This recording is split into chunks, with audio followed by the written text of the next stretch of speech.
राजाधिराज सद्गुरुनाथ महाराज की जय। श्री गुरुदेव दत्त। गुरु ब्रह्मा गुरु विष्णु गुरुदेव महेश्वरा गुरु साक्षात् परब्रह्म तस्मै श्री गुरुवे नमः। ಸದಾನಂದ ಸದ್ಗುರು ಭಾವರಾಜ ಯೋಗಿ ರಾಮನೆಂದವತರಿಸಿದೆ ಭಕ್ತರ ಉದ್ಧಾರಕ್ಕಾಗಿ, ತ್ರೈಲೋಕ್ಯದೊಡೆಯನೆ ಸದ್ಭಕ್ತರು ನಿಮ್ಮ ಕೀರ್ತಿಯ ಕೂಗಿ, ನಮಸ್ಕಾರ ಗುರುರಾಯ ಶ್ರೀ ರಾಮಚಂದ್ರ ಯೋಗಿ। जय जय रघुवीर समर्थ कुंडली पार्वती पतेश्वर महादेव राजा सद्गुरुनाथ महाराज की जय। इति श्रीमत्परमहंस परिव्राजकाचार्य परम गुरु सार्वभौम श्री सद्गुरु समर्थ गुरुलिंगम महाराज करकमल संजात श्री सदानंद सद्गुरु भावराय महाराज योगी चरणकमल गंगायमान श्री सद्गुरु समर्थ राजा रामचंद्र महाराजर चरण कमलಕ್ಕೆ, श्री सद्गुरु समर्थ सद्गुरु ರಂಗರಾವ್ महाराजर चरण कमलಕ್ಕೆ नमो नमो ಎಂಬೆ। जय जय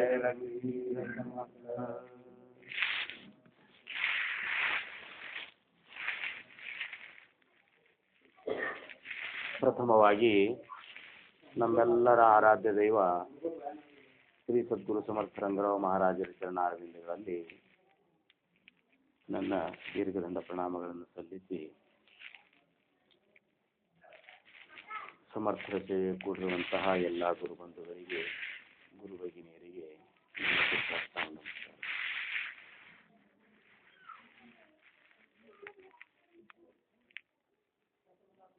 ಸಮರ್ಥರು ಶಾಸ್ತ್ರದಲ್ಲಿ ಒಂದು ಕಡೆ ಏನು ಹೇಳ್ತಾರಪ್ಪ ಅಂದ್ರೆ, ಉಪಾಸನೆ ಸೇವಟಿ ದೇವ ಭಕ್ತ ಅಖಂಡ ಭೇಟಿ ಅನುಭವಿ ಜಾಣೀಲ ಗೋಷ್ಠಿ ಪ್ರತ್ಯಯಾಚಿ ಅಂತೇಳಿ ಒಂದು ಕಡೆ ಬರ್ತದೆ. ಈ ಓವಿ ಅರ್ಥ ಏನಪ್ಪಾ ಅಂದ್ರೆ, ಉಪಾಸನೆ ಸೇವಟಿ, ಉಪಾಸನೆಯ ಕೊನೆಗೆ, ನಾವು ಮಾಡುವಂತಹ ಉಪಾಸನೆಯ ಕೊನೆಗೆ ದೇವ ಭಕ್ತ ಅಖಂಡ ಭೇಟಿ, ದೇವ ಮತ್ತು ಭಕ್ತ ಇವರಿಬ್ರು ಅಖಂಡ ಭೇಟಿಯೊಳಗಿರ್ತಾರ. ಅನುಭವಿ ಜಾಣೇಲ ಗೋಷ್ಠಿ ಪ್ರತ್ಯಯಾಚಿ. ಇದು ಹೆಂಗ ಖಾತ್ರಿ ಮಾಡ್ಕೋದಪ್ಪ ಅಂದ್ರೆ, ಅದನ್ನ ಅನುಭವಿಸೇ ನೋಡೋದು. ಹಂಗ ಇವತ್ತಿನ ದಿವಸ ದಶಕ 10 ಸಮಾಸ 9 ಪ್ರತೀತಿ ನಿರೂಪಣೆಯನ್ನು ನಮಗೆಲ್ಲ ಹೇಳ್ತಾವ.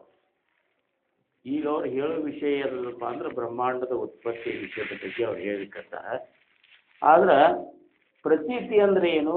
ಅನುಭವ, ನಮಗೆ ಖಾತ್ರಿ ಮಾಡ್ಕೋದು. ಈಗ ಹೇಳ್ತಾರೆ ಹೆಂಗೆ ಉತ್ಪತ್ತಿ ಅಥವಾ ಮೂಲದಲ್ಲಿ ಒಂದೇ ಇತ್ತು, ಆ ಬ್ರಹ್ಮನಲ್ಲಿ ಮೂಲ ಬಾಹ್ಯ ಉತ್ಪನ್ನ ಆದವು, ಅದರಿಂದ ಪಂಚಭೂತಗಳ ನಿರ್ಮಾಣ ಆದವು, 3 ಗುಣಗಳ ನಿರ್ಮಾಣ ಆದವು, ಅದರಾಗಿನ ಒಂದು ತಮೋ ಗುಣದಿಂದ ಮತ್ತೆ 3 ಗುಣಗಳ ನಿರ್ಮಾಣ ಆದವು, ಅಲ್ಲಿ ಪೃಥ್ವಿ, ಆಮೇಲೆ ಏನಪ್ಪಾ ಅಂದ್ರೆ ಈ ಒಂದು ಬ್ರಹ್ಮಾಂಡ ಉತ್ಪತ್ತಿ ಆಯ್ತು. ಹಿಂಗೆಲ್ಲ ಏನಪ್ಪ ಅಂದ್ರೆ ನಾವು ಓದ್ತೇವೆ ಪಂಚೀಕರಣದೊಳಗೂ ಹಿಂಗೆ ಇರ್ತದೆ. ಏನಪ್ಪಾ ಅಂದ್ರೆ ಇವ್ರು ಖಾತ್ರಿ ಮಾಡ್ಕೋದು, ಈ ಪಂಚಭೂತ ಒಳಗೆ 5 ಭೂತ ಒಳಗೆ 1 ಭೂತ ಒಳಗೆ 5 ಹೆಂಗವ ಅನ್ನುವಂಥದ್ದು ಖಾತ್ರಿ ಮಾಡ್ಕೋದು. ಹಂಗ ಈ ಬ್ರಹ್ಮಾಂಡದ ವಿಷಯದ ಬಗ್ಗೆ, ಉತ್ಪತ್ತಿ ವಿಷಯದ ಬಗ್ಗೆ ಅವ್ರು ಹೇಳ್ತಾರೆ. ಆಕಾಶದೊಳಗೆ ಹೆಂಗೆ ವಾಯು ಸಂಚಾರ ಆಯ್ತು, ಹಂಗೆ ಪರಬ್ರಹ್ಮನಲ್ಲಿ ಮೂಲಮಾಯೆ ಉತ್ಪನ್ನ ಅಂದು, ಆ ಮೂಲಮಾಯೆಯಲ್ಲಿ ಅಷ್ಟದಾ ಪ್ರಕೃತಿ ನಿರ್ಮಾಣ ಆಯಿತು. ಅಂದರೆ ಪಂಚಭೂತಗಳು 3 ಗುಣಗಳು ಇವು ಸೂಕ್ಷ್ಮ ರೂಪದಿಂದ ಅಲ್ಲಿ ಉತ್ಪತ್ತಿ ಆದವು. ಅದಕ್ಕೆ ಅವರು ಆಲದ ಮರದ ಬೀಜೋಪಾಧಿ ಅಂತೇಳಿ ಅದಕ್ಕೆ ಉಪಮಾ ಕೊಡ್ತಾರೆ. ಅವರು ಆಲದ ಮರದ ಬೀಜ ಸಣ್ಣದಿದ್ದರೂ ಸಹಿತ ಅದ್ರಾಗ ಏನಪ್ಪ ಅಂದ್ರೆ ದೊಡ್ಡದಾದಂಥ ಆಲದ ಮರ ಹೆಂಗಿರ್ಲಿಕ್ಕೆ ಸಾಧ್ಯದ ಅಂದರೆ ಅದ್ರಾಗ ಅದನ್ನೇ ಅದ. ಹಂಗೆ ಇವನ್ ಹೆಂಗೆ ಖಾತ್ರಿ ಮಾಡ್ಕೊಂಡು ಅದ್ರಾಗ ಹೇಳಲ್ಲ. ಹಂಗೆ ಈ ಉಪಾಸನೆ ಪ್ರತಿಯೊಂದಕ್ಕೂ ಆಧ್ಯಾತ್ಮದೊಳಗೆ ನಾವು ನಮ್ಮ ಅನುಭವಕ್ಕೆ ತಗೊಂಡು ಕೆಲಸ ಮಾಡ್ಕೊಳ್ಬೇಕು ಅನ್ನುವಂಥದ್ದು ಸಮರ್ಥರ ಸಿದ್ಧಾಂತ. ಅನುಭವೇ ವಿಣ ಬೋಲನೆ ಹೇ ಸ್ವಾನಾಚ್ಯ ವಮನ ಅಂತ. ಅನುಭವ ಇರಲಾರ್ದಂಥ ಮಾತ ನಾಯಿಯ ಕಾರ್ಯಕ್ಕಿದ್ದಂಗೆ ಆಗ್ತದೆ. ಪ್ರತೀತಿ ವಿಣ ಬೋಲನೆ ಅಂದ್ರೆ ಏನು? ಖಾತ್ರಿ ಮಾಡ್ಕೊಳ್ಳಾರ್ದು ನಾವು ಏನಾದರೂ ಹೇಳಿದೆವು ಅಂದ್ರೆ ಅದಕ್ಕೆ ಅರ್ಥನೇ ಇಲ್ಲ ಅಂತಂತಾರೆ. ಹಂಗೆ ಪ್ರತಿಯೊಂದರಲ್ಲಿ ನಮಗೆ ಅನುಭವಕ್ಕೆ ತಗೊಂಡೇ ಮುಂದುವರಿಬೇಕಂತಾರ ಅವರು. ಬರೀ ಕೇಳಿದೆವು ಹೋದೆವು ಅಂದ್ರೆ ಏನು ಹೇಳಿದ್ರು ಅನ್ನುವಂಥದ್ದು ನೀವು ಜೀವನದೊಳಗೆ ಅನುಭವಕ್ಕೆ ತಗೋಬೇಕು. ಈಗ ಅವ್ರು ಅಂತಾರೆ ನೀವು ಉಪಾಸನ ಮಾಡ್ಲಿಕ್ಕತ್ತಿ ಅಂದ್ರೆ ಸದ್ಗುರುಗಳು ಹೇಳಿದಂತಹ ಒಂದು ಸಾಧನ ಮಾರ್ಗದೊಳಗೆ ಅವರು ಹೇಳಿದಂಥ ಒಂದು ಉಪಾಸನಾ ಮಾರ್ಗದೊಳಗೆ ನೀನು ಆ ಉಪಾಸನೆ ಒಳಗೆ ಹೋದೆ ಅಂದ್ರೆ ನಮ್ಮ ಮಹಾರಾಜರು ನಮ್ಗೆ ಉಪಾಸನೆ ಹಾಕಿಕೊಟ್ಟಾರ 4 ವರ್ಷನ ಭಜನೆ ಮಾಡ್ರಪ್ಪ ದಾಸಬೋಧ ಹೋದ್ರಿ ಆಮೇಲೆ ದಿನಾಲು 3 ತಾಸು ಧ್ಯಾನ 3 ಹೊತ್ತು ಧ್ಯಾನ ಮಾಡ್ರಿ ಅಂತೇಳಿ ಸಾಹೇಬ್ ಮಹಾರಾಜರಿಂದ ಇದನ್ನ ಹೇಳ್ಕೊತ ಬಂದಾರ ಮುಂಜಾನೆ 1 ತಾಸು ಸಂಜೆಗೆ ಮಧ್ಯಾಹ್ನ 1 ತಾಸು ಸಂಜೆಗೆ 1 ತಾಸು ಹಂಗೆ ನಿತ್ಯ 3 ತಾಸಿನ ಧ್ಯಾನ ನೀವು ಮಾಡಬೇಕು ಅಂತ ಹೇಳ್ಯಾರ ಇದನ್ನು ನಾವು ಕರಡಿಗೆ ಹಚ್ಚಿಕೊಂಡು ಮಾಡಿದೆವು ಅಂದ್ರೆ ಇದ್ರ ಮೇಲೆ ಖಾತ್ರಿ ಇಟ್ಟಿದ್ರಿಂದ ಏನಾದರೂ ಪ್ರಾಪ್ತ ಆಗ್ತಾ ಅನ್ನುವಂಥದ್ದು ವಿಷಯ ಮಾಡ್ಕೊಂಡು ನಾವು ಮಾಡಿದೆವು ಅಂದ್ರೆ ದೇವಾ ಭಕ್ತ ಅಖಂಡ ಭೇಟಿ ಅಂತಾರ ಭಗವಂತ ಮತ್ತು ಭಕ್ತ ಅಖಂಡವಾಗಿ ನಮಗೆ ಅವರಿಬ್ಬರು ಭೇಟಿ ನಡೆದು ಬಿಡ್ತದೆ ಏನ್ರಿ ಎದುರಿಗೆ ಇದು ಹೆಂಗೆ ಸಾಧ್ಯದ ರೀ ಅಂತಂದ್ರೆ ಅದನ್ನು ಮಾಡಿ ನೋಡ್ರಿ ಅಂತ ಅದನ್ನ ನೀವು ಮಾಡಿ ನೋಡ್ರಿ ಸಾಹೇಬ್ ಮಹಾರಾಜರು ಹಿಂಗೆ ಕೂತಿದ್ರಂತ ಕೂತಾಗ ಯಾರು ಸರಿಯಾಗಿ ಉಪದೇಶ ತಗೊಂಡ್ಮೇಲೆ ಯಾರ್ಯಾರು ಸರಿಯಾಗಿ ಧ್ಯಾನ ಮಾಡ್ಲಿಕ್ಕೆ ಹಚ್ಚಿರಪ್ಪ ಅಂತ ಕೇಳಿದ್ರಂತ ಕೇಳಿದ ಕೂಡಲೇ ಎಲ್ಲರೂ ಹೇಳ್ಬೇಕಲ್ಲ ದಿವಸ ಎಷ್ಟು ಮಾಡಲಿ ಇವ್ರು ಹೇಳಿದ ಪ್ರಕಾರ ಸಮರ್ಥರು ಹೇಳಿದ ಪ್ರಕಾರ ಧ್ಯಾನ ಯಾರು ಮಾಡ್ಲಿಕ್ಕತ್ತಾರಂದ್ರೆ ಯಾರು ಪಟಕ್ಕನೆ ಇದು ಮಾಡಿ ಹೇಳಿಲ್ಲ ಅಂತ ಯಾಕಂದ್ರೆ ಸಾಹೇಬ್ ಮಹಾರಾಜರ ಮುಂದೆ ಹೇಳೋದಂದ್ರೆ ನಮ್ಮ ಮುಂದೆ ಹೇಳ್ಬೋದು ಯಾಕ್ರಿ ಧ್ಯಾನ ನಡೆದ ಅಂದ್ರೆ 4 ತಾಸು ಮಾಡ್ತೀನಿ ಅಂದ್ರೆ ನಮಗೂ ಗೊತ್ತಾಗೋದಿಲ್ಲ ನಿಮಗೆ ಗೊತ್ತು ಮಾಡಿದವ್ರಿಗೆ ಗೊತ್ತಾ ಸಾಹೇಬ್ ಮಹಾರಾಜರ ಮುಂದೆ ಹೆಂಗೆ ಹೇಳಿಕ್ಕೆ ಬರ್ತದೆ ಎಲ್ಲರೂ ಸುಮ್ಮ ಕೂತ್ರು ಅಲಿ ಸಾಬ್ ಅಂತ ಒಬ್ಬ ಇದ್ದಂತ ಮುಸ್ಲಿಮ್ ಭಕ್ತ ಏನು ಅವಂದಂತ ನಾನು 3 ತಾಸು ಧ್ಯಾನ ಮಾಡ್ತೇನೆ ರೀ ಮಹಾರಾಜ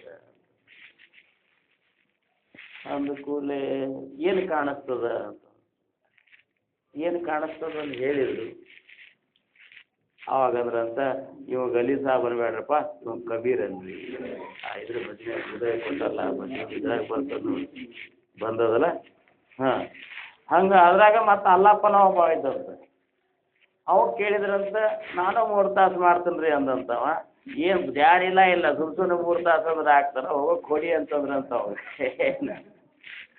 ಅವು ಮನುಷ್ಯನ ಮೇಲೆ ಪರಿಣಾಮ ಮಾಡ್ಕೊಂಡಂತವ ಹಿಂಗೆ ಎಕ್ದಮ್ ಬಿರುಸಿನ ಸಭಾದಾಗ ಬೈದು ಬಿಟ್ರಲ್ಲ ಮಹಾರಾಜರು ಮತ್ತು ಇದೇನಂತ ಅಂದ ಕೂಡಲೇ ಮತ್ತೆ ಇವು ಕಬೀರಪ್ಪನ ಅಂತ ಹೆಸರು ಬಿದ್ದಿತ್ತು ಇವು ಹೇಳಿದಂತ ನೋಡಪ್ಪ ಇಷ್ಟೆಲ್ಲ ಮಂದಿಗೆ ಬೈದ್ರೆ ನಿನಗೆ ಯಾಕೆ ಬೈದಾರ ಅಂದ್ರೆ ನಿನ್ನ ಮೇಲೆ ಅವ್ರಿಗೆ ಪ್ರೇಮದ ಅಂತೇನೆ ಬೈದಾರ ಇವತ್ತು 2 ಹುಡುಗರು ಬರ್ತಿದ್ವು ಅಂತ ತಿಳ್ಕೊಂಡು ನೀವು 2 ಹುಡುಗರು ಬರ್ಲಿಕ್ಕತ್ತಾವ ಅದ್ರಾಗ ನಮ್ಮ ಮಗ ಒಬ್ಬ ಇದ್ದಾನೆ ಅವ್ನ ಗೆಳೆಯ ಒಬ್ಬ ಸಣ್ಣ ಹುಡುಗರು ಇದ್ದಾವೆ ಇಬ್ಬರು ಕೈಯಾಗಿ ಬೀಡಿ ಹಿಡ್ಕೊಂಡು ಚೆದ್ಕೊಂತ ಬರ್ಲಿಕ್ಕತ್ತಾರ ಅಂತ ತಿಳ್ಕೊಂಡು ಅವ್ರು ಬರೋ ಹೊತ್ತಿನಾಗ ನಾವೇನು ಮಾಡ್ತೇವೆ ನೋಡ್ತೇವೆ ನೋಡಿ ಏನು ಮಾಡಿಬಿಡ್ತೇವೆ ನಮ್ಮ ಹುಡುಗ ಕಪಾಳಿಗೆ ಒಂದು ಹೊಡೆದು ಬಿಡ್ತೇವೆ ನಾವು ಮಗನ ಹುಡುಗಿ ಹೊಡಿತೇವೆ ನಾವು ನಮ್ಮ ಹುಡುಗಿಗೆ ಯಾಕೆ ಹೊಡಿತೇವೆ ಅಂದ್ರೆ ನಮ್ಮವು ಸುಧಾರಣೆ ಆಗಲಿ ಅನ್ನೋ ಉದ್ದೇಶಕ್ಕೆ ಹೊಡಿತಿರ್ತೀವಿ ನಾವು ಹಂಗೆ ಮಹಾರಾಜ ನಮಗೆ ಏನಾದರೂ ಬೈತಿದ್ರಂದ್ರೆ ನಮ್ಮ ಮೇಲೆ ಅತಿಯಾದ ಪ್ರೇಮ ಇರೋದಕ್ಕೆ ಬೈತಿರ್ತಾರಂತ ನಾವು ತಿಳ್ಕೊಬೇಕು ಹಂಗೆ ಅವಾಗ ಅಲ್ಲಪ್ಪಗ ಕಬೀರ್ ಹೇಳಿದಂತ ನೋಡಪ್ಪ ನಿನಗೆ ಯಾಕೆ ಬೈದಾರ ಅಂದ್ರೆ ಅವರು ನಿನ್ನ ಉದ್ಧಾರ ಆಗಲಿ ಅಂತ ಬೈದಾರ ನೀ ಕೈ ಹಚ್ಕೊಂಡು ಧ್ಯಾನ ಮಾಡಪ್ಪ ಅಂತ ಅಂದ ಕೂಡಲೇ ಮಾಡ್ಲಿಕ್ಕತ್ತಾಗ ಹಿಂದಾಗಡೆ ಎಷ್ಟೋ ದಿವಸದ ಮೇಲೆ ಒಮ್ಮೆ ಅವರು ಒಂದು ಕಾರ್ಯಕ್ರಮದೊಳಗೆ ಸಾಹೇಬ್ ಮಹಾರಾಜರು ಆ ಅಲ್ಲಪ್ಪನ ಕರ್ಕೊಂಡು ಮುಂಜಾನೆ ಸಂಗೀತ ಕರ್ಕೊಂಡು ಹೋಗಿ ಕೂಡಿಸ್ಕೊಂಡು ಹೇಳಿದ್ರಂತ ಧ್ಯಾನ ಮಾಡ್ಲಿಕ್ಕೆ ಹಚ್ಚಿಲ್ಲಪ್ಪ ಮಾಡ್ಲಿಕ್ಕೆ ಹತ್ತಂದ್ರೆ ಏನು ಕಾಣ್ಲಿಕ್ಕೆ ಹತ್ತದ ಹಿಂಗೆ ಕಾಣ್ಲಿಕ್ಕೆ ಹತ್ತದ ಮಾಡ್ಕೋತ ಹೋಗಪ್ಪ ಇನ್ನೂ ಅದು ಬೆಳಿಬೇಕು ಅಂತೇಳಿ ಮುಂದಿಂದೆಲ್ಲ ಮಾಡಿ ಹೇಳಿದ್ರಂತ ಅಂದ್ರೆ ಖಾತ್ರಿ ಮಾಡಬಾರ್ದ ಕೆಲಸನೇ ಇಲ್ಲ ಅಂತ ಹಂಗೆ ನಾವು ವಿಚಾರ ಮಾಡಿದ್ರೆ ಇವತ್ತಿನ ಸತ್ಸಂಗಕ್ಕೆ ನಮಗೆ ಈ ಸತ್ಸಂಗದ ಇತಿಹಾಸ ಎಷ್ಟು ವರ್ಷದಿಂದ ನಾವು ಖಾತ್ರಿ ಮಾಡ್ಕೊಂಡೇವಂದ್ರೆ 82ನೇ ಇಸ್ವಿಗೆ ನಾವು ಮುಂಬೈನಲ್ಲಿ ಬಂದಿದ್ವಿ 82ನೇ ಇಸ್ವಿಯಿಂದ ಈ ಸತ್ಸಂಗ ನಡ್ಕೋತಾನೆ ಅವ 82ರಿಂದ 92 102 112 32 ವರ್ಷ ನಾವು ಸತ್ಸಂಗಗಳನ್ನು ಮಾಡೇವು ನಾವು ಮಾಡಿದ ಸತ್ಸಂಗ ಎಷ್ಟಂದ್ರೆ 32 ವರ್ಷ ಈಗ ವಾರಕ್ಕೊಮ್ಮೆ ಮಾಡ್ತಿದ್ದೆವು ಮೊದಲಾರ್ದಾಗ ಮಂಗಳವಾರಕ್ಕೊಮ್ಮೆ ಮಾಡ್ತಿದ್ದೆವು ಆಮೇಲೆ ತಿಂಗಳಿಗೊಂದು ಸತ್ಸಂಗ ಮಾಡಿದೆವು ಎಷ್ಟು ಇದಕ್ಕಾಗಿ ನಾವು ನಮ್ಮ ಜೀವನವನ್ನು ನಮ್ಮ ಏನಪ್ಪ ಅಂದ್ರೆ ನಮ್ಮ ಇದು ನಾವು ಅರ್ಪಣೆ ಮಾಡ್ಕೊಂಡೆ ಅಂದ್ರೆ ಭಾಳಷ್ಟು ಅಡ್ಡಾಡ್ಯಾವ ಖರೆ ಖಾತ್ರಿ ಮಾಡ್ಕೊಳ್ಳಾರ್ದಕ್ಕಾಗಿ ಈ ಸಮಸ್ಯೆ ಆಗಿದೆ ನಾವು ಖಾತ್ರಿ ಏನು ಮಾಡ್ಕೊಂಡಿಲ್ಲ ಈಗ ಹೇಳ್ಯಾರ ಬೂದ ಹೇಳಿಕತ್ತಾನ ಶಂಕರಣ್ಣವ್ರು ಹೇಳ್ತಾರೆ ಅವ್ರು ಯಾರು ಹೇಳ್ತಾರೆ ಯಾವಾಗ ಮುಗಿಸ್ತಾರೆ ಇಷ್ಟೇ ನಾವು ವಿಚಾರ ಮಾಡೇವು. ಏನು ಹೇಳ್ತಾರ ಅವ್ರು ಹೇಳಿದ್ರೊಳಗೆ ಎಷ್ಟು ಇದು ಅದ, ಇದನ್ನು ನಾನು ಜೀವನದಾಗ ಅಳವಡಿಸ್ಕೊಂಡು ನಾನು ಅದನ್ನು ಖಾತ್ರಿ ಮಾಡ್ಕೋಬೇಕು ಅಂತನ್ನುವಂಥದ್ದು ನಮಗೆ, ನಾವು ಅದನ್ನು ಖಾತ್ರಿನೇ ಮಾಡ್ಕೊಳಿಕ್ಕೆ ಹೋಗಿಲ್ಲ, ಸುಮ್ಮನೆ ಕೇಳ್ಕೊತ ಹೋಗಿಬಿಟ್ಟೆವು. ಹಾಗೆ ಪ್ರತಿಯೊಂದು ಸಮಾಜದ ಮೇಲೆ ನಾವು ಹೇಳ್ಕೊತ ಕೂತ್ರೆ 2 ಸರಿ ದಾಸೋಹ ಮುಗಿದು, ಈಗ 2ನೇ ಸರಿ ದಾಸೋಹ ಶುರುವಾಗಿದೆ. ಈಗ ಅಂದ್ರೆ ಈಗ ಒಂದೊಂದು ಸಮಾಜದ ಮೇಲೆ 2 ಸರಿನೂ ಪ್ರವಚನ ಆಗ್ಯಾವ. ಅದ್ರಾಗ ನಮ್ಮ ಶೆಟ್ರಂತರು ಯಾವ ಸಮಾಜ ಇರ್ತದೆ ಅವ್ರು ನಿವಾಂತ ಇರ್ತಾರೆ, ಓದ್ತಾರೆ, ಅದನ್ನೆಲ್ಲ ಪದ್ಧತಿ ಹೇಳ್ತಾರೆ. ನಮಗೆ ಅಷ್ಟು ಹೇಳಲಿಕ್ಕೆ ಬರೋದಿಲ್ಲ. ಅವು ಯಾವ ಸಮಾಜ ನಾವು ಓದಿರೋದಿಲ್ಲ, ನಮಗೆ ಸೌಡೆ ಇಲ್ಲಂದ ಏನು ಹೇಳೋದಿರ್ತದೆ. ಆದ್ರೆ ಪ್ರತೀತಿ ಬಗ್ಗೆ ಮಾತಾಡ್ಬೇಕಂದ್ರೆ ಅನುಭವ ಬೇಕಂತಾರೆ. पोहणाराच्या गुचक्या खातो तो दुसऱ्याचं कैसा काढू पाहतो ಅಂತಾರೆ ಸಮರ್ಥರು. ಒಂದು ಕಡೆ ಏನು ಹೇಳ್ತಾರೆ, पोहणाराच्या गुचक्या खातो, ಈಚಾಡವನೇ ಮುಳುಗ್ಯಾಡ್ಲಿಕ್ಕತ್ತಾನ. तो दुसऱ्याचं कैसा काढू पाहतो, ಅವ ಮತ್ತೊಬ್ಬರು ನೀರ್ನಾಗ ಮುಳುಗಿದವನೇ ಬಸ್ತಾನಪ್ಪ ಅವ.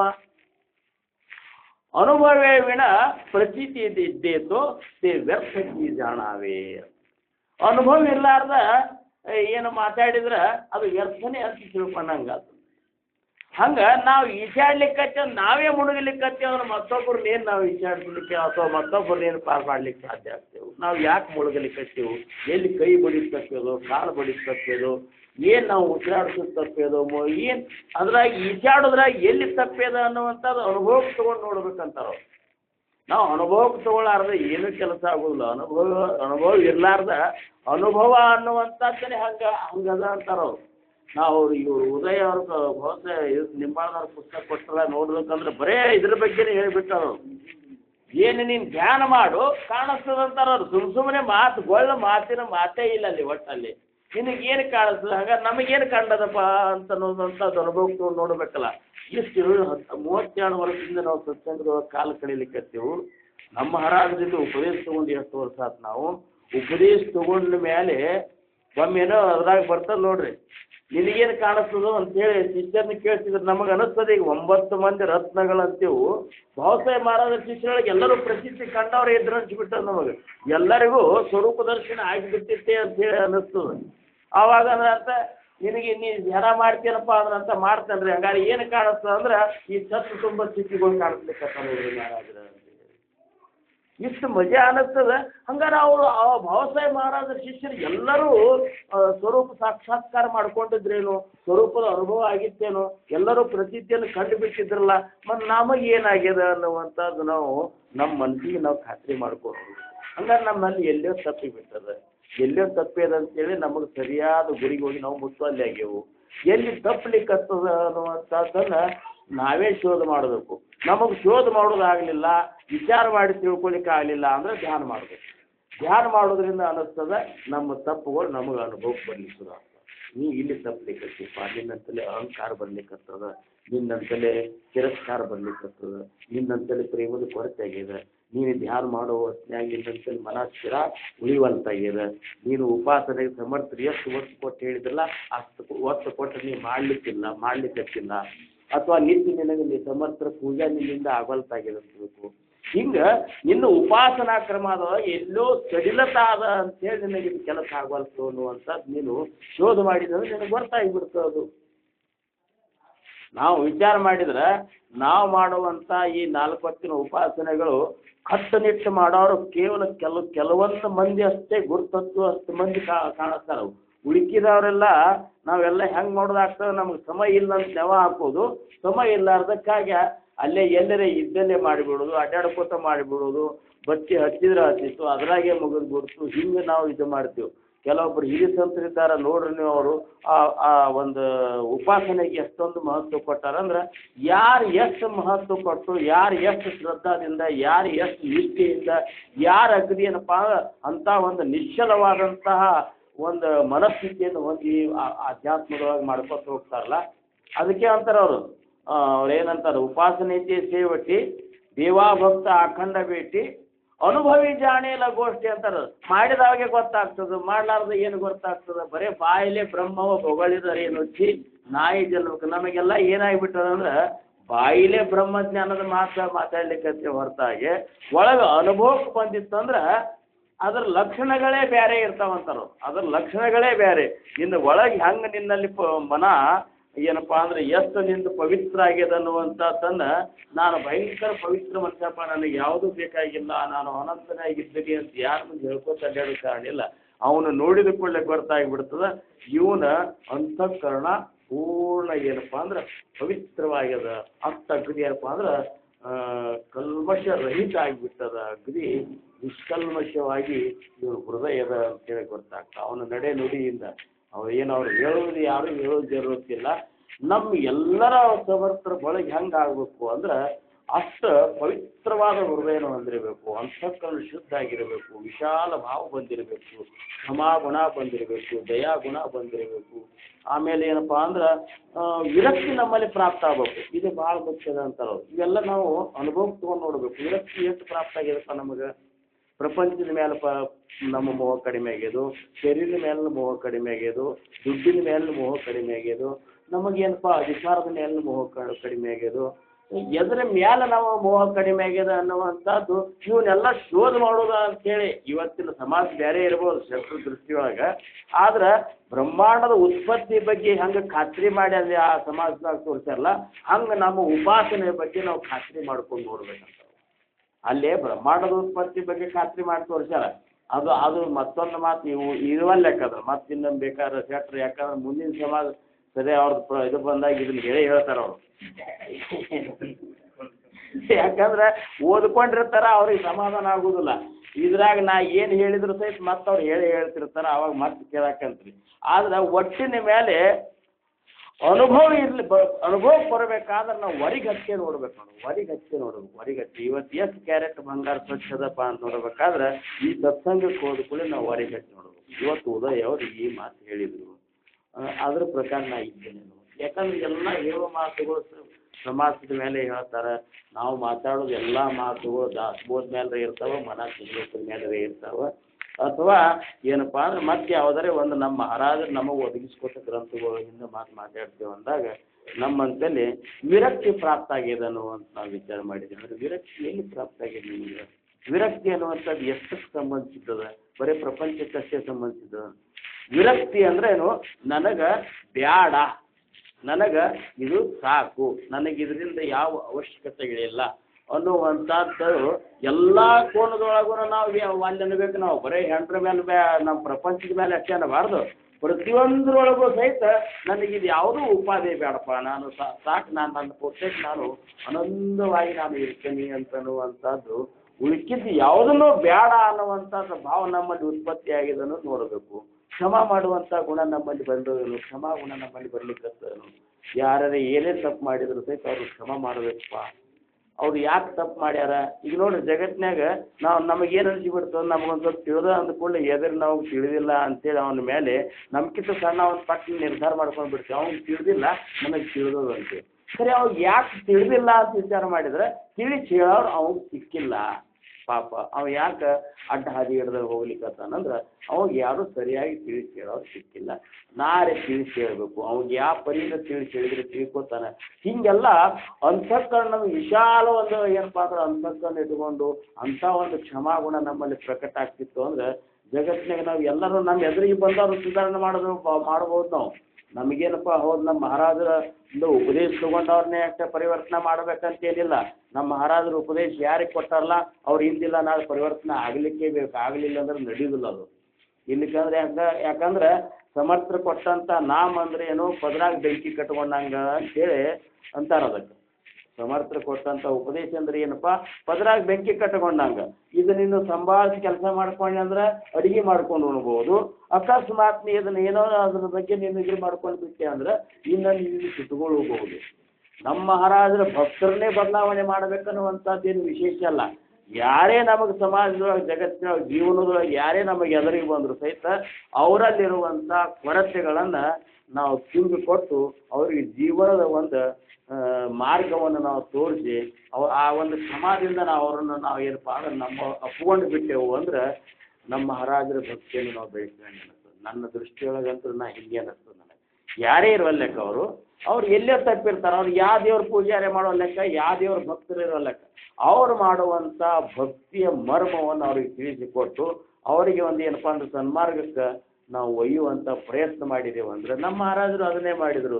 ನಾವೆಲ್ಲರೂ ಏನಪ್ಪ ಅಂದ್ರೆ ರಾಮಚಂದ್ರ ಮಹಾರಾಜರ ಶಿಷ್ಯ ಒಳಗನಾಗೆ ಇದ್ದೇವನಿಲ್ಲ, ಗುರುಬಂಧೊಳಗೆ ಇದ್ದೇವಂತೇನಿಲ್ಲ. ಇಲ್ಲಿ ನಮ್ಮಲ್ಲಿ ಬಂದರು, ನಾವು ಹೊರಗಿನವರೇ ಇದ್ದೇವೆ ಖರೆ, ನಮ್ಮನ್ನು ಒಪ್ಪಿಕೊಂಡು ನಮ್ಮಲ್ಲಿರುವಂಥ ದೋಷಗಳನ್ನು ತೆಗೆದು ಇವತ್ತಿನ ದಿವಸ ನಮ್ಮನ್ನು ಮನುಷ್ಯರನ್ನು ಮಾಡಿದ್ರಿಲ್ಲೋ ಅದೇ ಕೆಲಸನೇ ನಾವು ಮಾಡಬೇಕು. ಆದ್ರೆ ನಾವು ಮಾಡಬೇಕಾದ್ರೆ ಮೊದಲು ನಾವು ಅನುಭವಕ್ಕೆ ತಗೊಳ್ಳಾರ್ದು ನಾವು ಸುಮ್ಮನೆ ಬಾಯಲ್ಲಿ ಏನರ ವೇದಾಂತದ ಮಾತು ಹೇಳಿದ್ದೇವೆ ಅಂದ್ರೆ ನಮ್ಮ ಎದುರಿನವನ ಅಂತಃಕರಣವನ್ನು ಬದಲಾವಣೆ ಮಾಡಲಿಕ್ಕೆ ನಮಗೆ ಆಗೋದಿಲ್ಲ. ನಾವೇ ಮೊದಲು ಆ ರೀತಿ ಬದಲಾವಣೆ ಆಗಬೇಕು, ಅದನ್ನು ಅನುಭವಕ್ಕೆ ತಗೋಬೇಕು. ಆ ಒಂದು ಸ್ವರೂಪ ಹಂಗೆ ಕೇಳಿದರೆ ಭಾವಸಾಹೇಬ ಮಹಾರಾಜರ ವಿಚಾರ ಪ್ರಕಾರ ಅಂತೂ ಯಾರು ಪ್ರತೀತಿಯನ್ನು ಕಂಡಾರಲ್ಲ ಅವರು ಮಾತ್ರ ಜಗತ್ತಿನ ಉದ್ಧಾರ ಕಾರ್ಯಕ್ಕೆ ಕೈ ಹಾಕಿರಂತಾರ. ಈಗ ಅದೇ ಹೇಳಿದ್ರಲ್ಲ, ಆಪಣಾಸಿ ಪೋಹತಾನೆ ಲೋಕ ಬುಡವ ಆಯಾಸಿ ಕೋಣ ಕಾರ್ಯ, ನಿನಗೆ ಈಜು ಬರಲಿಲ್ಲ ಅಂದ್ರೆ ಜಗತ್ತಿನ ಎಬ್ಬುತ್ತರ ಅನ್ನುವಂಥ ಗದ್ದಲಕ್ಕೆ ಯಾಕೆ ಬೀಳ್ತಿಪ್ಪ ನೀನು? ಆಪಣಾಸಿ ಪೋಹತಾನೆ ನಿನಗೆ ಈಜ್ಲಿಕ್ಕೆ ಬರುವಂತಾಗ್ಯದ.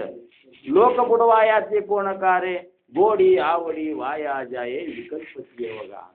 ನಿನಗೆ ಮೊದಲಿಗೆ ನಿನ್ನ ಮಾತು ಕೇಳಿ ಅವರು ಮಳ್ಳಾದಂಗಾಗಿ ಅಗದಿ ನಿನ್ನ ಮೇಲೆ ಭಯಂಕರ ಶ್ರದ್ಧಾ ಇಡ್ತಾರೆ.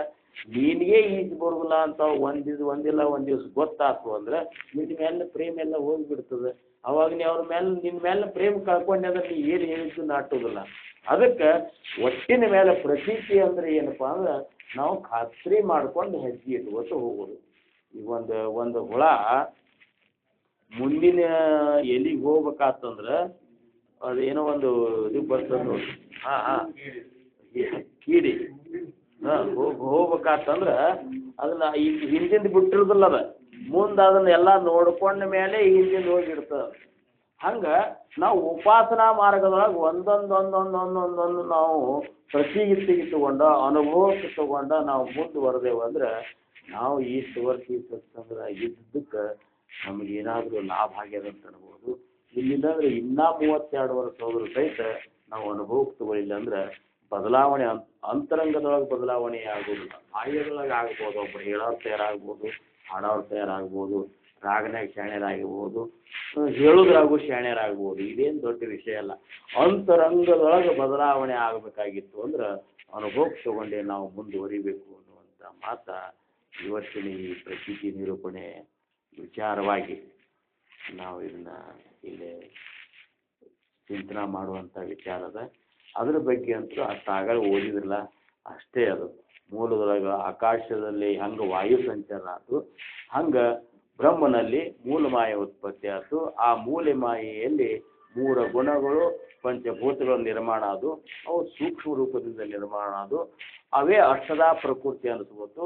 ಅದರೊಳಗೆ ಒಂದು ಚಂಚಲ ಆಯ್ತು, ಒಂದು ನಿಶ್ಚಲ ಆಯ್ತು. ನಿಶ್ಚಲನೇ ಪುರುಷ ಆಯ್ತು, ಚಂಚಲ ಅನ್ನುವಂಥದ್ದು ಸ್ತ್ರೀ ಆಯ್ತು. ಇದರಿಂದನೇ ಏನಪ್ಪ ಅಂದ್ರೆ ಬ್ರಹ್ಮಾಂಡದ ಒಂದು ಉತ್ಪತ್ತಿ. ಅದರೊಳಗೆ ಅರಿವು ಅನ್ನುವಂಥ ಜಾಗೃತ ಆಯ್ತು. ಆ ಅರಿವು ಅನ್ನುವಂಥದ್ದೇ ವಿಷ್ಣು ಆಯ್ತು. ಆಮೇಲೆ ಏನಪ್ಪ ಅಂದ್ರೆ ಮುಂದೆ ಬ್ರಹ್ಮನಿಂದ ಪ್ರಜೋತ್ಪತ್ತಿ ಶುರುವಾಯಿತು, ಶಿವನಿಂದ ರುದ್ರನಿಂದ ಸಂಹಾರ ಶುರುವಾಯಿತು. ಹಿಂಗೆ ಬ್ರಹ್ಮಾಂಡದ ವಿಷಯದೊಳಗೆ ಅವ್ರು ಖಾತ್ರಿ ಮಾಡ್ಕೋ ಸಂಬಂಧ ವಿಚಾರಗಳನ್ನು ಹೇಳ್ಯಾರ. ಅದನ್ನು ಮುಂದಿನವಾರ ನಾವು ನೀವು ಕೇಳೋಣ. ಒಟ್ಟಿನ ಮೇಲೆ ನಮ್ಮ ಉಪಾಸನಾ ಮಾರ್ಗದಾಗ ನಾವು ಅನುಭವ ತಗೊಂಡು ಮುಂದುವರೆದೆವು ಅಂದ್ರೆ, ನಮ್ಮ ಅಂತಃಕರಣ ಪರಿವರ್ತನೆ ಮಾಡ್ಕೊಂಡೆವು ಅಂದ್ರೆ ನಾವು ಸಮರ್ಥ ಕೃಪೆಗೆ ಪಾತ್ರ ಆಗ್ತೀವಿ.